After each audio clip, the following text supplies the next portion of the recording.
আমাদের জীবনটা প্রতিটা মেয়ের জন্যই একটা যুদ্ধক্ষেত্র। এই যুদ্ধক্ষেত্রে আমাদের প্রতিনিয়ত কত না কি করতে হয়। একটা সংসার থেকে দিনরাত কতই না কাজ করতে হয়। যতই অসুখ বিসুখ হোক, ঝড়-ঝাপটা যাক, আপনাকে ঘুম থেকে উঠে সকাল থেকে রাত অবধি নিজের স্বামী সন্তানদের জন্য কত কিছুই না করতে হয়। তারপরও যদি চুন থেকে পান খসে যায় তাহলে প্রতিনিয়ত কতই না কথা শুনতে হয়। এভাবে শুধু আমি না বা আমার দেশের মানুষ না, পৃথিবীর সর্বস্তরে প্রায় প্রতিটা মেয়ে জীবনে সংগ্রাম করেই চলছে।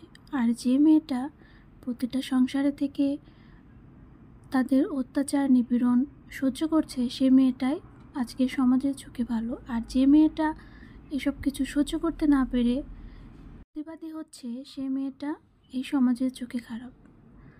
তো আমাদের মেয়েদেরকে নিয়ে মানুষের সমালোচনার শেষ নেই। আপনি ভালো হয়ে চলবেন তা নিয়ে একটা সমালোচনা, আপনি খারাপ হয়ে চলবেন তা নিয়ে তো সমালোচনার আর কোনো কথাই শেষ নেই। তারপরও আমাদের জীবনে সব সময় আশেপাশের মানুষ, চারিপাশের মানুষ, আত্মীয় স্বজন সব কিছু মিলে আজকে আমাদেরকে যেভাবে চলতে হচ্ছে,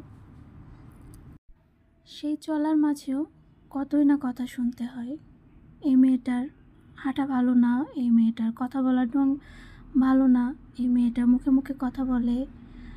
তবে আপনারাই কিন্তু প্রত্যেকটা মেয়েকে এরকম হতে বাধ্য করছেন। প্রতিটা মেয়ে কিন্তু তার বাবা মার সংসারে অনেকটা ভালোভাবে সভ্য হয়ে বড় হয়।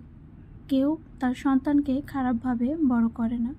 তারা যথেষ্টভাবে তাদের সন্তানকে বড় করে। তাদের সন্তানকে বড় করার পর যখন তারা আরেকটা সংসারে পাঠিয়ে দেয়, তখন কিন্তু কেউ খারাপ আকার ইঙ্গিত দিয়ে পাঠিয়ে দেয় না। তবে আপনারাই তাদেরকে খারাপ হতে বাধ্য করেন। কেউ কিন্তু সহজে এসে আপনাদের সাথে খারাপ আচরণ করে না। আপনাদের আচার ব্যবহারেই পরের বাড়ির মেয়েটাই হয়ে যায় খারাপ, কিন্তু তখন আপনারা আপনাদের নিজেদের দোষটা আর কেউ দেখেন না, তখন শুধু পরের বাড়ির মেয়ের দোষটাই দেখেন।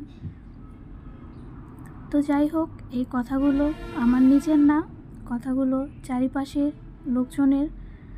আমাদের দৃষ্টিভঙ্গি যদি আমরা বদলাই তাহলে প্রত্যেকটা মেয়েই তাদের জীবনে অনেক সুখ স্বাবলম্বীভাবে চলাফেরা করতে পারবে। তো এই ছিল আমার আজকের ভিডিওটি ভালো লাগলে অবশ্যই লাইক, শেয়ার, কমেন্ট করবেন। আল্লাহ হাফেজ।